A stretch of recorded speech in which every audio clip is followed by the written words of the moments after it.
Guys, gaya ng nasabi ko, we are still walking papunta doon. Saan tayo tumutuloy. At kagagaling lang natin ng Taal Volcano. Agoncillo, Batangas. Ano nga yung ano? Kalimutan natin kung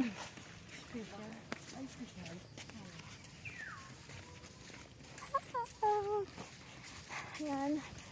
Lalakad tayo with ma'am.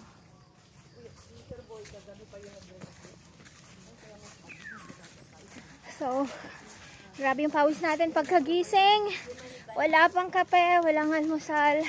Nagayak na tayo. We're very excited to see Taal Volcano. At talaga naman, sulit.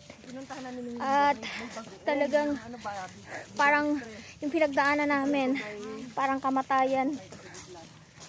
Puro bangin. Nasa gitna kami ng kaliwat kanang bangin.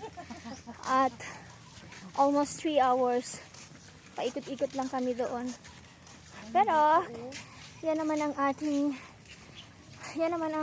kabuya. Oh, nakating tayo sa ilalim ng Taal. Na best experience. Ayan ang aking farm.